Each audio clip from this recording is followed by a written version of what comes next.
¿Qué tal? Bienvenidos. Qué gusto saludarles a ustedes. Un saludo muy especial para cualquier salvadoreño en el mundo que nos esté sintonizando a esta hora de la mañana. Gracias por esa preferencia y al trabajo que le ofertamos desde muy tempranas horas de la mañana en materia noticiosa con nuestros equipos, con nuestros presentadores. Y ahora vamos de inmediato en esta hora de la mañana, desde luego a conocer tópicos importantes de temas que están vigentes en nuestro medio, como por ejemplo el resultado, la valoración desde la perspectiva de nuestros invitados con respecto al cerco de seguridad, cuál es el análisis que tienen, cuáles son los aspectos relevantes que determinan la metodología para la aplicación de estos cercos, así como también los impactos que social y jurídicamente estos tienen. También vamos a hacer una evaluación en términos generales de lo que ha sido el más reciente informe en el cual destaca el censo de 2024 ya como resultado, que El Salvador tiene alrededor de 6.026.976 habitantes. Un tema muy interesante para analizarlo desde varios ángulos. Esto es parte de lo que vamos a ofertarles este día. Les invito a ustedes a que se quede con nosotros.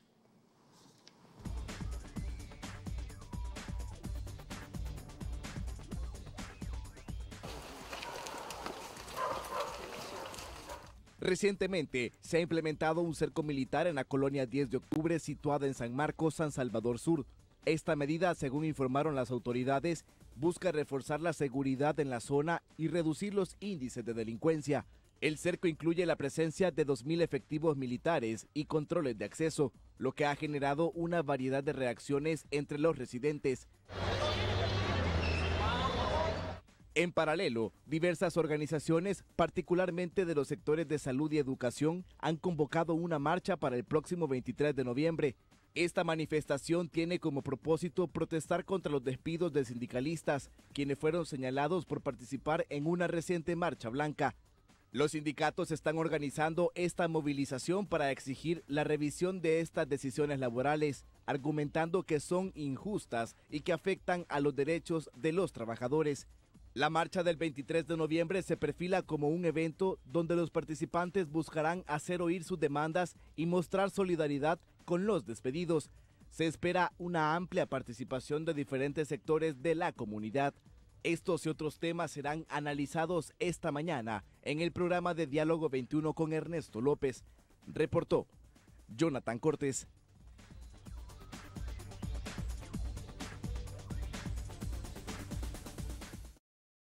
Gracias Jonathan por esa importante información que nos pone en perspectiva de lo que vamos a abordar esta mañana con nuestros invitados.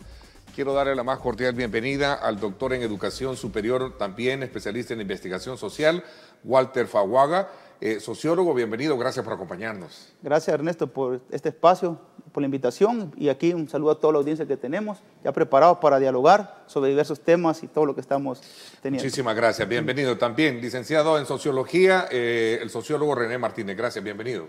Gracias por Muchas gracias, buenos días Ernesto, Walter, buenos días. Un saludo como siempre a todos los salvadoreños en territorio y salvadoreños internacionales que están pendientes de la situación, de cómo se va dando la situación en El Salvador. Así es, en efecto, quisiéramos comenzar conociendo desde la perspectiva de ustedes cuál es el análisis y los alcances que ven con este nuevo cerco de seguridad que se pone en el sector sur de la capital, particularmente en la colonia 10 de octubre en San Marcos, y que se da en el contexto también de una situación de seguridad que viene siendo de manera muy positiva visto por diferentes sectores, pero también a la vista de otros que también hacen algunos cuestionamientos. Comienzo con usted, doctor Faguaga. Bueno, en primer lugar hay que recordar y hay que ver el antecedente. Nuestro país viene de ser un país eminentemente donde la violencia ejercida por las pandillas se había convertido en un grave problema. De hecho, en la opinión pública representaba el máximo problema del país desde las encuestas que hacía el IDOC en la UCA ya por los años 90 hasta 2021 aproximadamente. La seguridad se convirtió como el principal problema y no era un problema, solo problema, era una situación de seguridad y el control de las pandillas del territorio. Exacto. Hoy, decíamos, la tendencia o la estrategia que se tiró del Ejecutivo, digámoslo así, con la primera parte del control territorial, después con el otro paso en 2022 con el régimen de sección, se logra pues establecer una dinámica donde el Estado busca recuperar precisamente ese control, ¿verdad? Ahora, este cerco obedece precisamente a un tema, entiendo yo, y hay que verlo así, que el tema de las pandillas absolutamente no está resuelto. Y no está resuelto porque existe también un grave problema. Son herencias de años y de años de descuido. Por eso que la atención del Estado es importante en materia de mantener esa visión. Los teóricos, por lo menos desde la criminología, podemos hablar, yo tengo amigos, Manuel Someta, que investiga mucho estos temas y habla de esa diferencia de entender la visión penal del Estado en su juicio, porque hay teóricos como Gunther Jacob, un importante teórico alemán, que plantea la idea, él dice, el enemigo público, le llama así, ¿verdad? Cuando el Estado logra identificar actores que contravienen lo que es el contrato social. En este tipo de actores, inclusive Jacob considera que es necesario no solamente atenderlos desde el punto de vista como cualquier delincuente, sino que atenderles en función al grado de peligrosidad que tienen. Por eso plantea, y creo que retoma mucho las palabras o el término que Max Weber planteaba, que el legítimo ostentador de la violencia es el Estado, porque el Estado tiene que hacer uso de esa violencia para establecer esta cuestión. Ahora, pero ahí viene otro punto. Pero también puede pasar lo que también dice Zaffaroni, que es el que debate en argentino, de que no solamente tenés que ejercer el control y el poder, sino que también hay que entender que el problema también es un producto social. Y el delincuente, el ejercicio de su praxis delictiva, también obedece a un contexto. Entonces no solamente puede ver la parte punitiva, sino que la atención a la estructura que tiene. Lo cual significa que no solo tenemos que ver el resultado per se de la acción, sino también ver la raíz misma. Exactamente, es decir, ahí donde tenemos que colocar que la visión del Estado, en este caso punitiva, es lo que se había descuidado también, porque ojo, nuestro país pareciera que el control se había perdido, y ahí era el gran problema que tenemos en las comunidades. Pero estas comunidades donde regresa, obviamente, estos tipos de cercos, regresa a lugares que han sido obviamente complicados. Interesante. Doctor Martínez, ¿cuál es su valoración con relación a ese punto que plantea el doctor Faguaga? Mira, la ejecución, este es el 9º cerco que se monta, forma parte de toda esa lógica de lo que es el plan control territorial, en un primer momento para garantizar la gobernabilidad en el territorio, que es lo que hace el ejército y la policía, pero también se pasó a una segunda etapa al interior de la misma, que es garantizar el control o la gobernabilidad territorial desde el territorio. ¿Qué significa esto? Significa que la población asume como suyo, ¿verdad?, ese plan control territorial, porque los cercos que se han montado ha sido a raíz de la denuncia ciudadana, ¿no? Ahora, tú tienes que atender ese problema porque si estamos hablando de resolver el problema de la criminalidad, que en el caso de El Salvador había asumido un perfil terrorista, hay una serie de hechos pues que lo demuestran, entonces tú tienes que garantizar que vas a terminar por completo, ¿verdad?, con todos los grupos delincuenciales, y sabemos que hay remanentes, ¿no? Estos remanentes en términos de la sociología política se conocen como masa crítica. Si tú abordas un problema de la magnitud que teníamos en El Salvador, es decir, grupos delincuenciales que controlaban alrededor del 80% del territorio y grupos delincuenciales que estaban creciendo a una tasa de 3.000 pandilleros más o menos por año, que nos habían convertido pues en los últimos 20 años en uno de los países más peligrosos del mundo, y en 2015, y con suma ventaja, pues fuimos el país más peligroso del mundo.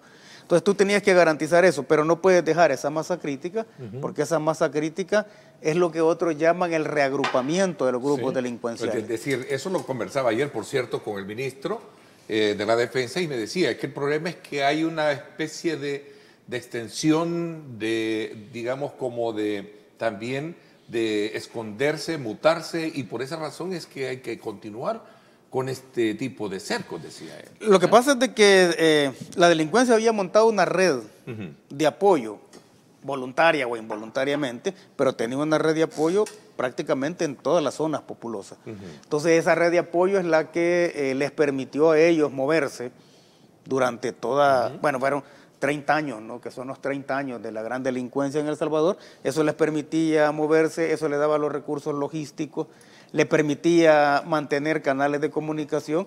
Lógicamente, cuando entra el plan control territorial, sobre todo a partir del régimen de excepción, se logra capturar una enorme cantidad, pero muchos se dispersaron. Eso significa que se escondieron, están mutando en su forma de actuar, ¿verdad? Y no es que el Estado anterior... O sea, ¿hay todavía remanentes entonces? No, definitivamente. Sí, bueno, es más, todos esperábamos que cuando inició este plan control territorial, inclusive con lo que le da operatividad, que es el régimen de excepción, tú sabías que eso no lo ibas a resolver en poco tiempo. Ok, ¿la metodología entonces es correcta, el de cercar estas áreas? No, por supuesto, porque ahí estás, como te decía, estás viendo cómo funciona esa parte de que se garantiza la gobernabilidad desde el territorio. Ahora, ese control de las pandillas del territorio, ese sometimiento de la población, ¿verdad?, a todo lo que significaba cualquier viso de violencia, ¿verdad?, no es que el Estado haya perdido el control, porque se puede, bueno, algunos dicen que el Estado había perdido el control. Que dicen que cómo es posible, bueno, lo decía, creo que un político, ¿cómo es posible que se hable de que somos un país seguro si estamos haciendo cerco y tenemos cercos militares? Entonces, lo que hay que tener... Lo que pasa es que ese es un absurdo, ¿no? Te estaba terminando la idea de que no es que se haya perdido, no es que el Estado haya perdido el control del territorio, sino que delegó el control del territorio. Porque acá se instauró una institucionalidad fundada precisamente en la violencia y la impunidad. Entonces, eso funcionaba bien, porque era una gran conspiración de todo nivel, funcionaba bien delegando el control que de oficio le corresponde al Estado, pero lo delegan en los grupos delincuenciales. Ahora, el problema es, que hay que decirlo, es que el tema no es fácil, es complejo. Y en esa complejidad de las cosas hay que entender algo. Es que la pregunta del millón es ¿cómo llegamos hasta acá?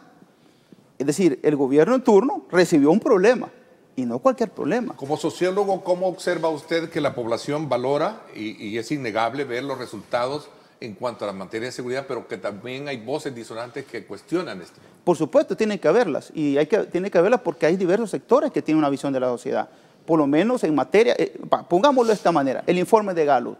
Gallup sacó un informe donde plantea que El Salvador se encuentra, es el país con la menor tasa de homicidios en el hemisferio, y también con el mayor sentido de percepción de seguridad. Gallup te dice algo, y lo dice muy claramente. El Salvador logra estos resultados, pero se ha convertido en un estado policíaco. Ahora, ¿y eso es bueno o es malo? Depende de cómo lo veamos. Porque si yo lo leo desde un lugar, por ejemplo, estoy en Noruega, estoy en Suecia, estoy en un lugar donde toda la vida mis derechos han sido garantizados, y me dicen que me van a quitar mis derechos en función de enfrentar el crimen, yo lo veo malo. Pues estoy en un lugar donde nunca hemos tenido derechos, donde el ciudadano no ha tenido derechos, siempre han sido aplastados. Si no fueron las pandillas, fue el Estado. Entonces, construir sociedades de paz no es fácil. Y ese reto, bueno, ayer estaba el ministro... Construir sociedades de paz no es fácil. No es una tarea fácil. Por cierto, agradezco al televidente, me dice buenos días, Ernesto. La opinión es del señor Manuel Flores, del FMLN, Manuel Flores, cuando dice que es contradictorio hacer cercos policiales si somos el país más seguro de Latinoamérica. Ahora, en este caso es importante decirlo. Obviamente, un político va a criticar siempre lo que se haga desde la vista política. Ahora, el problema está, yo te puedo decir, desde mi visión, como yo comprendo el mundo, puede ser que no esté favorable, pero si me voy a la comunidad, donde y eso lo venía platicando con alguien yo, vas a la comunidad donde la señora que vendía salía a vender y tenía 5 pandilleros enfrente y le quitaban la extorsión, inclusive la violentaban a su familia y todo, es decir, va a haber un soldado que llega a hacer cosas diferentes, va a haber un concepto totalmente diferente en el contexto de cómo percibe la seguridad. Ahora, por supuesto, hay que decirlo también, hay que evitar el abuso, porque ese es el punto que también hay que Vamos a hablar de eso. Hay una pregunta que me gustaría que la respondiera doctor Martínez. Dice, buenos días, ¿es sostenible en el tiempo este tipo de cercos? Desde el punto de vista sociológico, ¿cómo lo ve usted? Estos cercos se van a mantener hasta que la población, desde el territorio mismo, te diga que ya no son necesarios. Muchos se preguntan cuándo va a terminar el régimen de excepción, y aquí la última palabra la tiene la población, porque es la población, esa población, sobre todo de los sectores populosos, o casi exclusivamente de los sectores populosos, lo que se mantenía bajo amenaza, bajo miedo, extorsionada, ¿verdad? Prácticamente con el corazón en la mano cada vez que sus hijos salían o a la escuela o al trabajo. Entonces, ese tipo de cercos para garantizar una circunstancia nueva totalmente, ¿no?, que le permite a las comunidades, sobre todo, ¿no?, descubrir un El Salvador bajo todo ese manto de sangre, de dolor, de angustia que antes tenía. Entonces la gente se convierte en el garante de la gobernabilidad desde el territorio. Ahora, lo que planteaba el Chino Flores de que es contradictorio, no es que sea contradictorio, ¿no? Lo que pasa es que no está al alcance de su cabeza comprender eso, o no le conviene comprender eso, ¿no?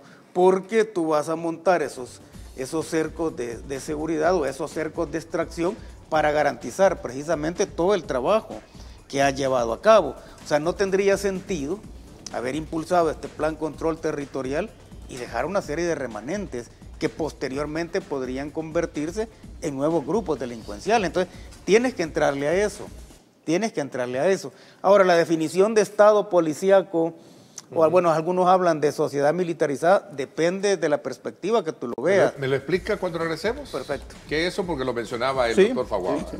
Tampoco es caer, decía, o llegar a caer en un estado policíaco. Que llegue, obviamente, a cometer abusos, que es lo que hay que estudiar también. Hay una pregunta también aquí. Saludos. Alcanzamos una población de 120,000 privados de libertad. ¿Cuánto cuesta mantenerlos? ¿Y quién será el que tiene el negocio de la comida? Buena pregunta. Vamos a dejarla planteada para cuando regresemos. Son las 7 de la mañana con 16 minutos. Gracias por estar con nosotros.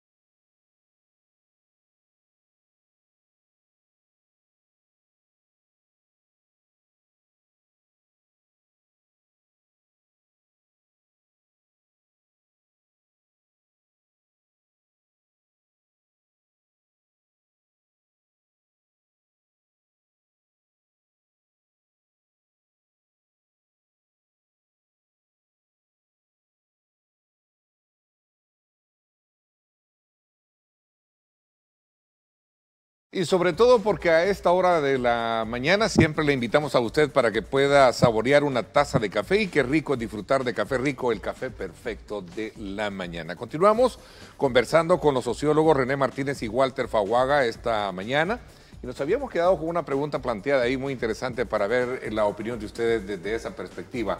Alcanzamos una población de 120,000 privados de libertad. ¿Cuánto cuesta mantenerlos? Y esta pregunta que me parece que también es muy atinada que hace el televidente. ¿Y quién será el que tiene el negocio de la comida?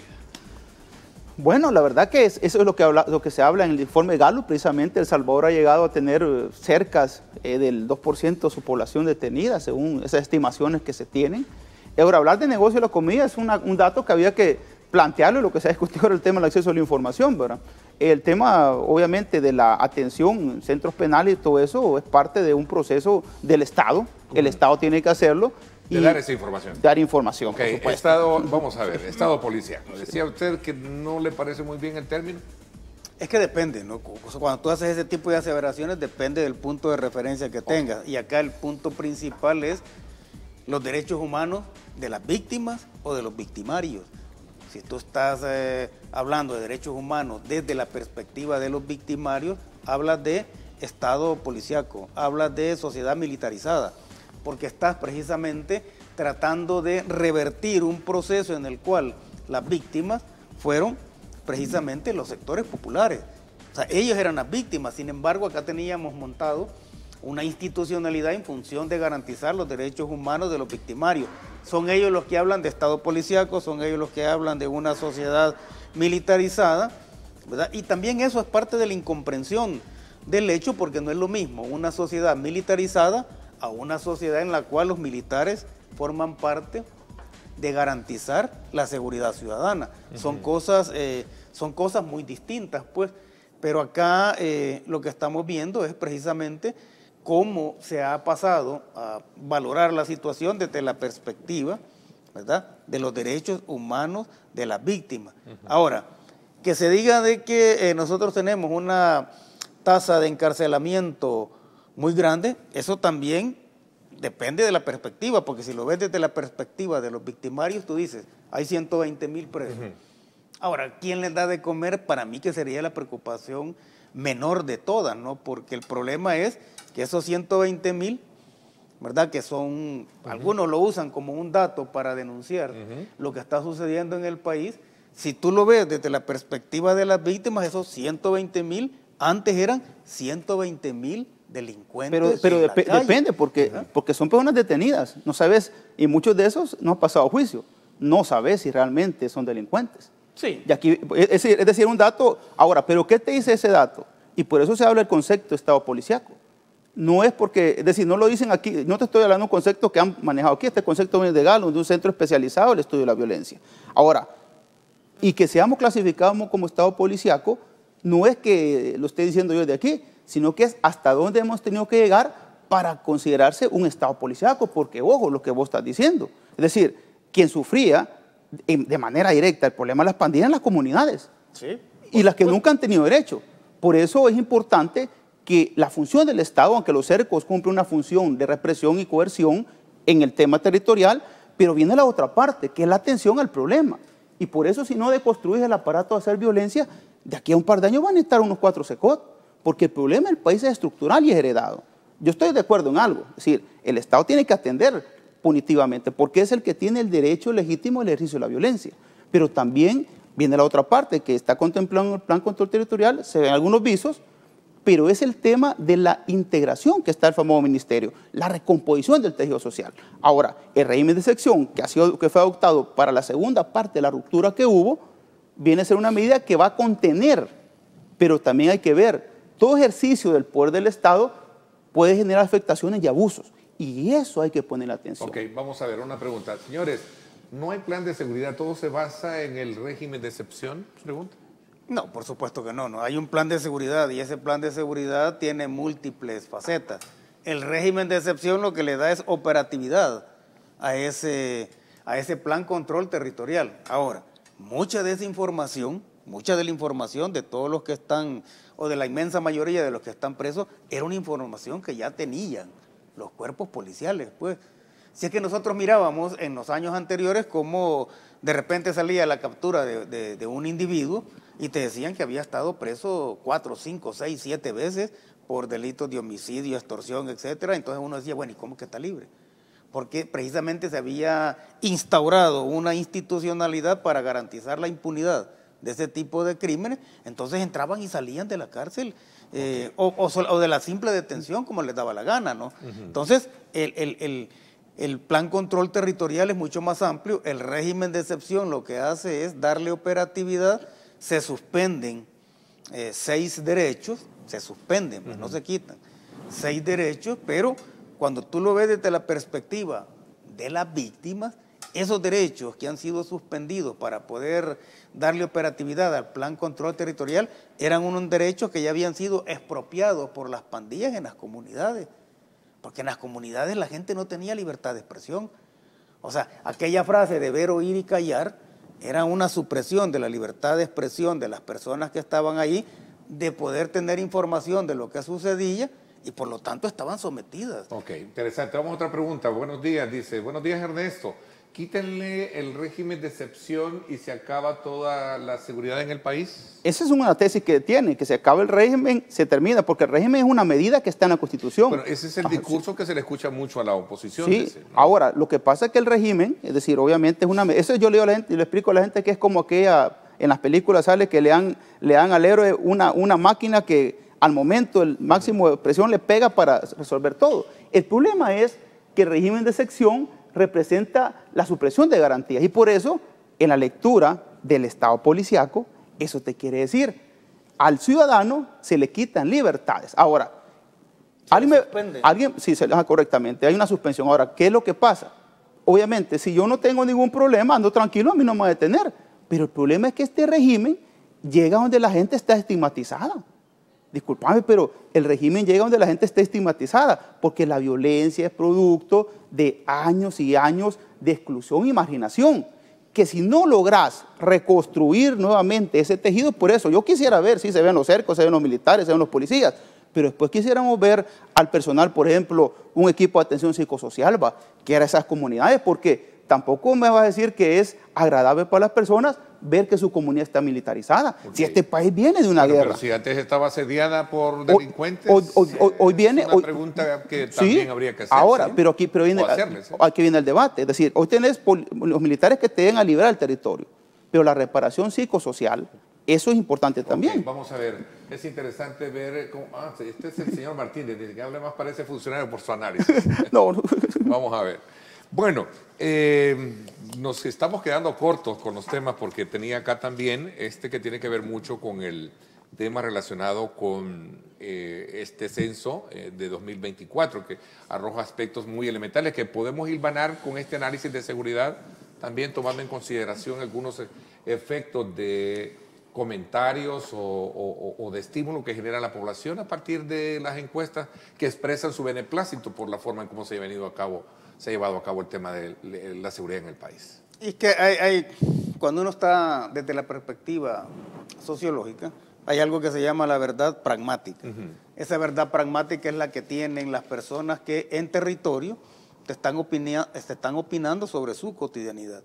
Esa verdad pragmática es la que ha llevado a la gente, en su inmensa mayoría, según las encuestas, tanto internas como externas, tanto a favor como en contra del gobierno, a afirmar con datos de que la población está de acuerdo con el régimen de excepción, porque no es fácil vivir sometidos, ¿ya? O sea, nosotros teníamos 30 años por lo menos, con una población sometida por las pandillas, con una población extorsionada por las pandillas.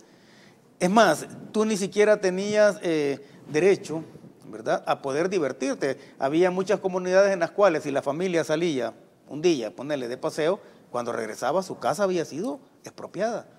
¿Ya? Prácticamente las pandillas habían privatizado en este país las calles, las comunidades. Habían privatizado ese sentimiento de tratar de emprender y tratar de salir adelante, ¿no? Entonces, si tú estabas frente a esa situación, ¿verdad?, es lógico que la gente, cuando eso cambia, ¿verdad?, esté defendiendo y se esté convirtiendo en parte importante del plan control territorial al garantizar la gobernabilidad desde el territorio. Es decir, la gente ya te dice, acá hay problemas, acá hay otros. Claro está que no se ha resuelto del todo, ¿no?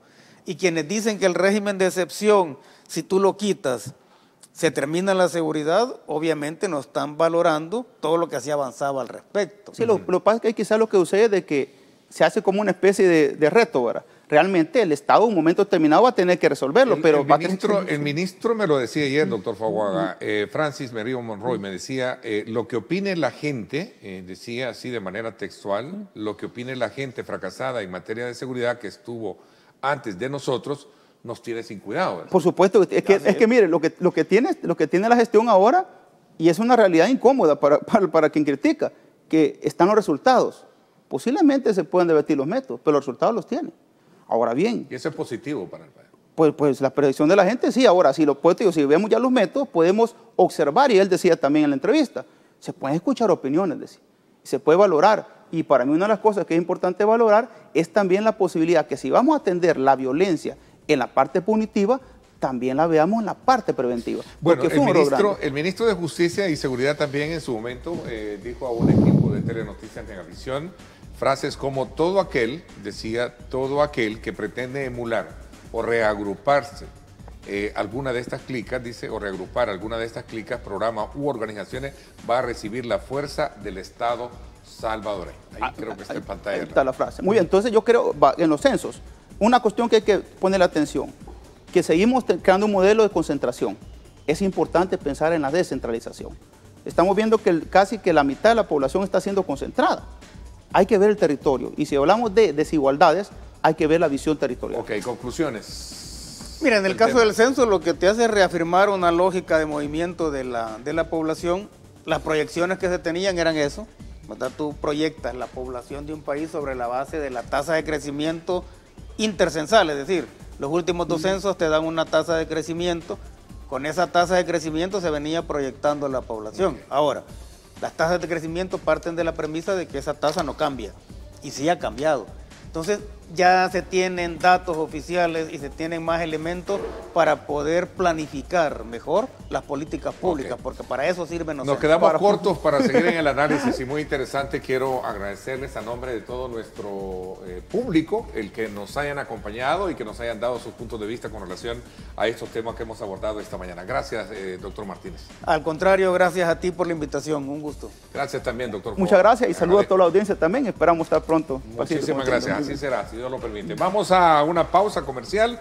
Cuando regresemos, un balance de la gestión municipal. Nos vamos a ir hasta el occidente del país y nos vamos a ir a conversar con el alcalde de Aguachapán Norte. Vamos a hablar con el licenciado Darwin Regalado. Vamos a hablar acerca de la gestión municipal en este municipio. 7:33, pausa y regresamos con más.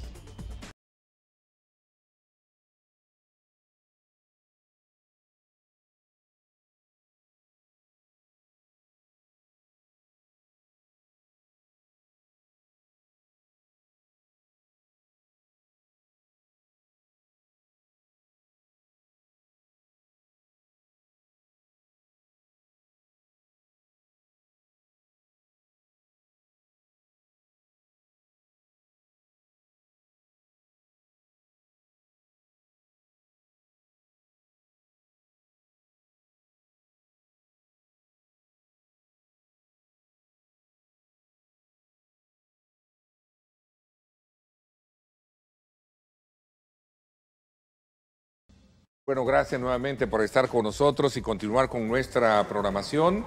Un saludo muy especial a todos los que están conectados a través de nuestras plataformas digitales y sobre todo también a aquellos que reciben la señal más allá de nuestras fronteras. Hoy vamos a hacer una lectura de cómo se encuentra la alcaldía de Aguachapán Norte, que por cierto está conformada por los distritos de Atiquizaya, El Refugio, San Lorenzo y también Turín.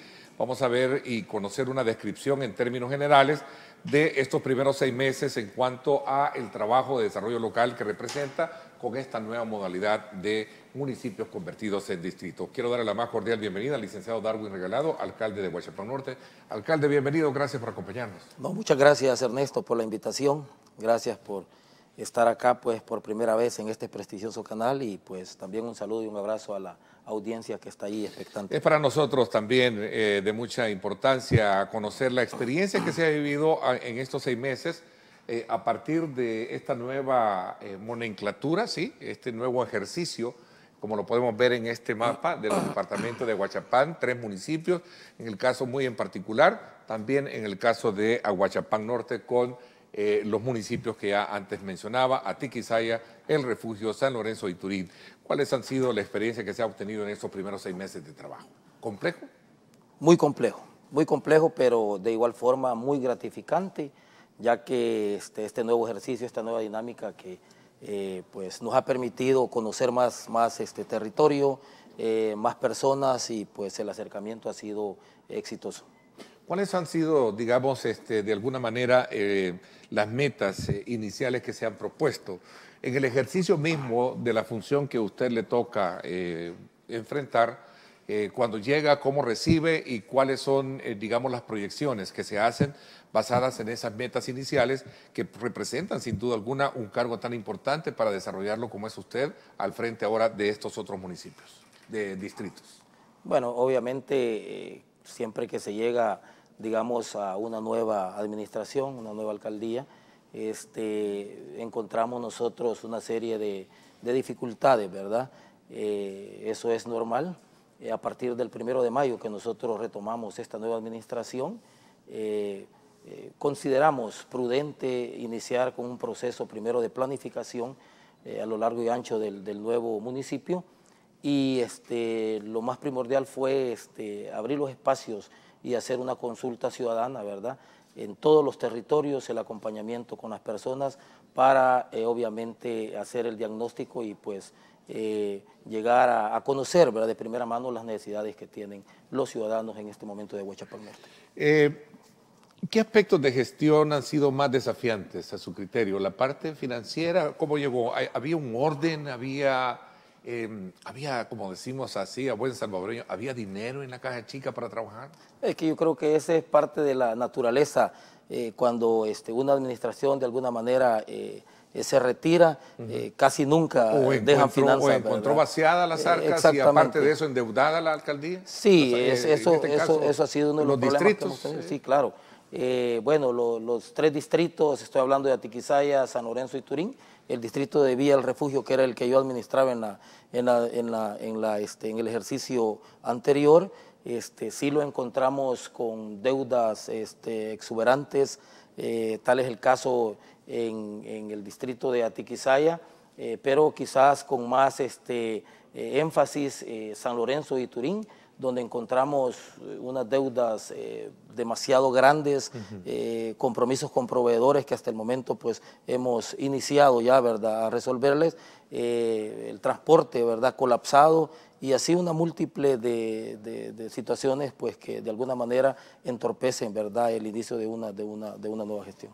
Una de las principales críticas o cuestionamientos que se le hicieron en el inicio de la gestión y esta nueva modalidad era precisamente el tema de la transparencia y sobre todo también la adjudicación de nuevos salarios y salarios altos que en algún momento llevaron a cabo reacciones incluso hasta de funcionarios del gobierno. El presidente creo que también se pronunció al respecto. ¿Cuánto gana en el caso del alcalde y también el resto digamos, de concejales? ¿Cómo quedó esa situación? Sí, mire, digamos, esos datos son de carácter público. Hay una plataforma y eso se puede buscar, ¿verdad?, en esta modalidad de acceso a la información pública. El salario que tiene este servidor es el mismo salario que tenía, por decirte algo, el alcalde de San Lorenzo, del distrito de San Lorenzo, es el mismo salario. ¿De cuánto, perdón? $3,000, ¿verdad? Que es un poquito más de lo que tenía yo en Villa del Refugio, pero con la gran diferencia ¿Este es su segundo periodo? Este es mi segundo periodo, exactamente. Con la gran diferencia de que, un ejemplo, el alcalde del distrito de San Lorenzo tenía ese salario, pero él solo veía San Lorenzo. A mí me toca ver 4 distritos y por eso considero que es un salario tal vez no justo, pero sí que de alguna manera tengo 3 distritos más que el anterior y con el mismo salario que él tenía. ¿Y en el caso de los concejales? Los concejales tienen la misma dieta que se recibía en el distrito del Refugio. Yo creo que no ha habido pues ningún aumento. Nos hemos mantenido, ¿verdad?, en el nivel de los salarios que en la administración anterior pues veníamos registrando. ¿Cuál es y cómo ha sido esta relación con ellos, sobre todo cuando también a raíz de este tema anterior surge el aspecto relacionado con la demanda de transparencia en el ejercicio de las funciones? ¿Qué tan transparentes y abiertos están siendo ustedes en este nuevo ejercicio? Bueno, nosotros, repito, tenemos ahí esta plataforma de acceso a la información. Todo aquello que se requiere, pues nosotros lo damos puntualmente, ¿verdad? Y en la brevedad, considero que esta nueva administración ha sido transparente desde el inicio, ¿verdad? Hemos dado algunas rendiciones de cuentas, pero sobre todo, quizás lo más importante es que todo lo que se hace en la alcaldía, en las diferentes alcaldías, en el municipio, pues está de manera pública. ¿Se están publicando las decisiones que se toman? Sí, claro. Se hacen públicas, ¿no? Se hacen públicas y quizás quiero aprovechar este espacio para decirte de que hemos tenido algunas dificultades con la oposición y es natural, pues la gran mayoría digamos, propuestas que vienen del pueblo, que el mismo pueblo las demanda, ¿verdad?, acciones. Nosotros hemos tenido ese problema, no hemos tenido acompañamiento. ¿De qué oposición me está hablando? Estoy hablando de la oposición, digamos, del partido PCN, que no acompaña, digamos, todas aquellas propuestas que emanan del mismo pueblo. Las demandas son del pueblo. El pueblo quiere que nosotros les resolvamos la diversidad de problemas, pero cuando nosotros vamos a tomar esa decisión, nuestra fracción, por decirte algo, siempre está la oposición y pues nunca acompaña, ¿verdad?, en las decisiones determinantes para resolver las grandes necesidades de los ciudadanos de Huachapán Norte. Me decía anteriormente que las alcaldías tenían deuda, ¿no? Exactamente, exactamente. Estamos colapsados, es decir, la deuda histórica, la herencia que han dejado las administraciones anteriores es grande. Ahora convertidas en oficinas de distrito, ¿verdad? Exactamente, ¿Sí? cuatro alcaldías, 4 ¿Y la más distritos. complicada cuál es? Atiquizaya, por el tamaño, ¿verdad? El tamaño, la población, y obviamente si territorialmente es grande, pues así también son las necesidades y las demandas de la población. ¿De qué deuda, a cuánto asciende esta deuda? Más o menos 5.5 millones de dólares que adeudan, ¿verdad? Las alcaldías, más o menos. ¿Y cómo se logra, digamos, lidiar con esa situación financiera si tomamos como punto relevante el ingreso que a lo mejor se tenga? Bueno, voy a concatenar esto con una pregunta que nos están enviando los televidentes. Dice: buenos días, Ernesto. Un saludo a tu invitado. Aguachapán es la zona donde todos los turistas llegan a conocer, pero en la zona de la Barra de Santiago alquilan Airbnb, dice, y el ruido que hacen es demasiado fuerte hasta altas horas de la noche. Dice: ¿por qué no regulan las alcaldías los alquileres de inmuebles con ciertos requisitos en las plataformas digitales para evitar inconvenientes a las comunidades aledañas? Aprovechando un poco. Tal vez, bueno, es una pregunta que definitivamente la está haciendo, me imagino, un ciudadano de la zona de Aguachapán Sur, ¿verdad? Nosotros no tenemos ese problema. Yo creería de que ahí sí le correspondería responder, ¿verdad?, al alcalde de Aguachapán Sur, que es el que vincula, ¿verdad?, directamente. Situación financiera, ¿cómo lidiar sabiendo que los municipios tienen ese reto de volverse productivos? Yo creo que ese es un tema que no podemos, digamos, dejar de abordar, porque una de las principales apuestas que, por lo menos en el espíritu de los alcaldes, es volver productivos sus municipios. En este caso, el municipio que comprende el resto del distrito. Voy a hacer una pausa para que lo hablemos cuando regresemos. Gracias por estar con nosotros. Regresamos.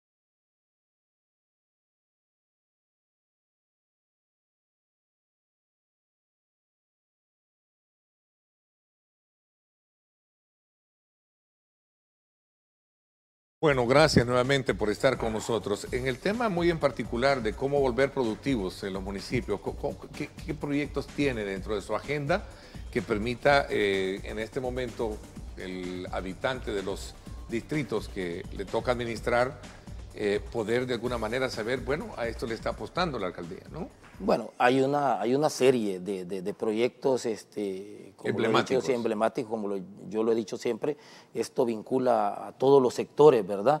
Tenemos un proyecto productivo. En este momento estaba viendo que el presidente acaba de lanzar ya lo que es la central de abastos, y precisamente nosotros estamos en sintonía organizando a nuestros agricultores y hortaliceros para que puedan ser también proveedores, ¿verdad?, de todos estos insumos, que es un proyecto que al final va a mejorar las condiciones de vida de nuestra gente, ¿verdad?, de nuestros agricultores, y por supuesto de todos aquellos que de alguna manera vamos a llegar a comprar estos productos de primera mano, pues, y a un menor costo. Entonces, ese es un proyecto al que le estamos apostando. De igual forma, proyectos de infraestructura.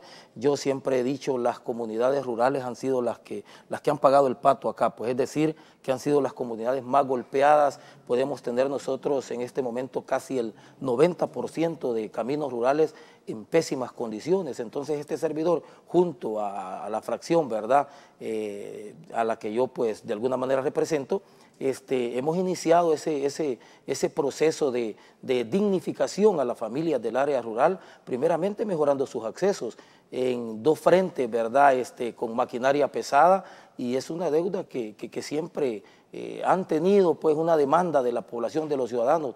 Entonces yo creo que por ahí vamos a comenzar, dignificando el área rural, reparándoles, dándoles el mantenimiento necesario a los accesos, que es un proyecto emblemático, ¿verdad?, por el nivel de necesidad que se tiene.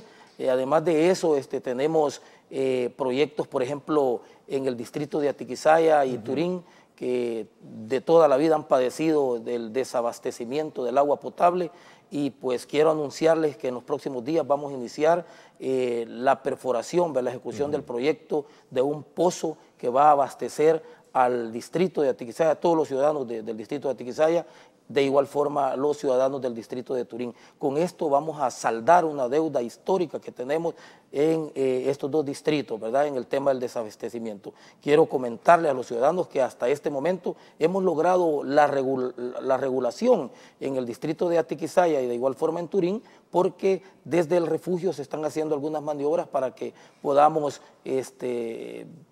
digamos, paliar la situación del desabastecimiento de agua potable, pero que en los próximos días vamos a tener ya, vamos a poner la primera piedra y vamos a dar inicio a este megaproyecto que de alguna manera va a venir a resolver todo el problema que ha tenido, pues, digamos, Aguachapán Norte en temas de desabastecimiento de agua potable. ¿Se ha considerado hacer un estudio de homologación de tasas e impuestos? ¿Cómo de alguna manera también se logra lidiar con este tema, que a criterio y a la consulta que he hecho con otros alcaldes representa también un gran desafío en esa materia? Sí, mire, aquí hay un tema bien polémico. La gran mayoría de alcaldes, pues, y administradores siempre le han apostado más al tema político que al tema de justicia tributaria, ¿verdad? Entonces nosotros consideramos de que estandarizar el tema de tasas sería oportuno en este momento, pero siempre con aquella medida de que paguen más los que tienen más, ¿verdad?, y que paguen menos los que tienen menos. Y lo que hemos revisado nosotros al final es que esto se ha revertido, es decir, que pagan más los que tienen menos y pagan menos los que tienen más. Entonces, es un tema de justicia tributaria, es un tema de justicia de impuestos, y yo creo que en los próximos días de igual forma, ¿verdad?, se va a presentar tal vez esta propuesta y que ya está en camino con el tema de la reestructuración y de la centralización de todos digamos, las acciones, ¿verdad?, de los municipios. Yo creo que va a ir en camino y pues al final yo creo que todos vamos a ganar, ¿verdad? Porque aquellos que de igual forma, como repito, están pagando impuestos ahorita súper elevados, ¿verdad? O sea, digamos, a la medida de lo que el administrador ha querido, de alguna manera al hacer el reajuste y al hacer la evaluación tributaria, yo creo que ellos van a pagar lo justo. Usted, este es el segundo periodo, ¿no? Segundo periodo. En el anterior ya no tenía FODE, ¿no? ¿Sí? En el anterior no teníamos FODE. ¿Qué ha representado esto?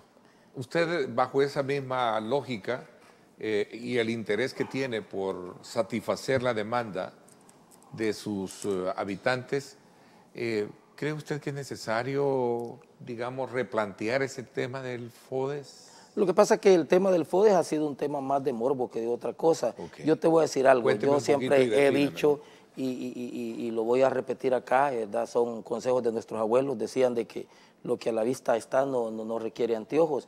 Entonces, no era posible con el FODES que tenían las alcaldías, y que sabemos nosotros la historia, pues que los anteriores administradores hacían mal uso de ese recurso, poder hacer lo que hoy estamos haciendo con la nueva Dirección de Obras Municipales. Es decir que, te voy a poner un ejemplo claro, en Villa El Refugio acabamos de inaugurar nosotros 2 obras de enorme nivel, es decir, inauguramos la plaza con una inversión arriba del $500,000, no hubiese sido posible con el FODES. Acabamos de inaugurar de igual forma una calle que por años pasó en abandono, casi 1 kilómetro de concreteado, ¿verdad?, de un espesor de más de 5 centímetros, de igual forma un proyecto arriba del millón. Ni siquiera en el periodo, digamos, con la concentración del FODE, hubiéramos podido realizar estas obras. Entonces, es un tema que lo defiendo y lo voy a defender siempre. Fue una decisión muy acertada del presidente Bukele de sustituir, digamos, el FODES que antes de alguna manera se manoseaba y que terminaba en el bolsillo de algunos malos funcionarios, a esto que hoy tenemos, que las obras definitivamente llegan a la población y la población las está palpando, pues. O sea, que no hay entonces que en una evaluación, digamos, casi no perfecta, pero sí aceptable, ¿El FODES está siendo bien sustituido por la Dirección de Obras Municipales en su municipio? Sí, claro, te voy a poner otro ejemplo. El distrito de Atiquizaya, teníamos una calle que va desde Atiquizaya a la zona sur del cantón Pepenance, más de 2 kilómetros de intervención de calle valoradas casi en 2 millones. Jamás en la historia un administrador público de alguna alcaldía hubiese tenido la capacidad de hacer esto, pues. Entonces, ahí se fue quizás lo del FODES de un periodo. Además de eso, hemos tenido el bacheo puntual en todos los distritos. El refugio ha sido beneficiado, a Atiquizaya que se le hizo ese plan de bacheo nacional, casi en el 90% de todas las calles del distrito de Atiquizaya, el refugio en un 60-70% en una primera fase, pero Turín de igual forma, San Lorenzo se inició, pero por la falta de gestión del anterior, ¿verdad? No se le dio continuidad, pero está a las puertas la Dirección de Obras Municipales para continuar desarrollando estos proyectos, llevándolos a las comunidades. Y hoy te quiero decir algo, nosotros en Aguachapán Norte acabamos de ganar un proyecto de atención a todas las calles, los caminos rurales, un proyecto novedoso, exitoso, que es una prueba piloto, que en este momento acabamos de intervenir más o menos 4 o 5 comunidades, un proyecto que va a durar más o menos 8 meses, es la atención a los caminos rurales, que es histórico. Jamás un administrador, ningún gobierno había podido atender, digamos, estas necesidades de la gente más humilde. Cuénteme un poco, porque la percepción que muchos tenemos cuando hablamos del occidente y particularmente de Aguachapán, lo primero que nos viene a nosotros es el tema del turismo. ¿Cuál es el enfoque y cuál es el factor clave dentro de la agenda de trabajo que tienen para potencializar este rubro en esa zona? Primero es eso, resolver el tema de accesos, ¿verdad? Porque no podés hacer turismo con calles malas. Entonces, esa es la primera apuesta que nosotros iniciamos. La capacidad de gestión en estos momentos es clave, Ernesto. Un alcalde que no esté en este momento gestionando, metido en el territorio, acompañando a la gente, escuchándola, sabiendo de primera mano cuáles son las necesidades, pero sobre todo Aguachapán Norte, que es rico en temas turísticos, digamos, le estamos apostando a eso. Primero, a mejorar los accesos. En segundo lugar, estamos diseñando una estrategia con todos nuestros emprendedores, ¿verdad? Incentivando la economía local, dinamizando la economía local para que podamos hacer turismo desde el rincón más pequeño, ¿verdad? Incentivando a estos emprendedores, no cobrándoles, digamos...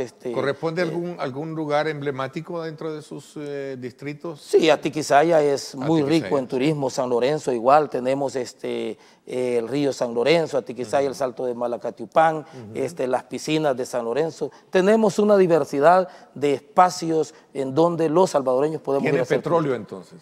Sí, yo creo que sí. En el buen sentido, en sentido figurado tenemos. Para explotarlo, no hay petróleo, pero sí están estos lugares preciosos. Ahí teníamos una imagen de esta, creo que es el salto, ¿cómo se llama? De Malacatiupán, es único en el país, ¿verdad? Sí, aguas me cuesta un poco pronunciarlo, cristalinas, pero precioso, ¿no? Y son de igual forma, ¿verdad? ¿Se está haciendo algo para evitar la contaminación? La vez pasada hubo una denuncia alrededor de todo esto, ¿no? Sí, nosotros tenemos controles, ¿verdad? ¿Sí? Definitivamente tenemos controles para evitar ese tema de la contaminación.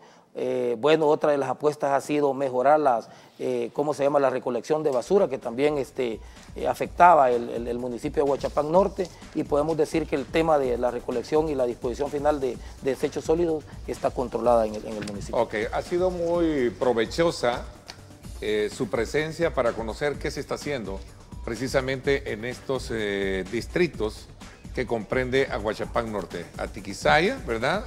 San Lorenzo, Refugio y Turín, ¿verdad? Y Turín, exactamente. Yo quiero tal vez... Un saludo especial para todos ellos, ¿no? Sí, un abrazo. No sé si tengo un segundo. Bueno, había una preocupación y yo quiero decirla acá en los medios. Ya lo dije acá, la oposición no votó por que se realizaran las fiestas patronales en el distrito del Refugio y en el distrito de Atiquizaya. No obtuvimos esos votos, pero no quiero decirles, fiestas patronales, quiero decirles a la población de que gracias a Dios, ¿verdad? Con el voto doble de este servidor, nosotros logramos superar ese inconvenientes que teníamos, y quiero anunciarle a los atiquizayenses y a los refugios de que vamos a tener fiestas patronales, las mejores fiestas en el departamento. El refugio entonces y San Lorenzo. El refugio y Atiquizaya. Y Atiquizaya. Van a tener fiesta. Vamos a tener. Gracias, le agradezco muchísimo. Muchas gracias. Gracias. No se pierda Pulso Ciudadano con Julio Valdivieso esta noche por canal 21, 8 de la noche, 19 a las 9 de la noche, con Julio Valdivieso, Pulso Ciudadano. Gracias por mi parte. Esto es todo por hoy. Pásenla bien y como siempre recuerden lo más importante, amar a Dios sobre todas las cosas. Gracias, Ernesto. Te agradezco.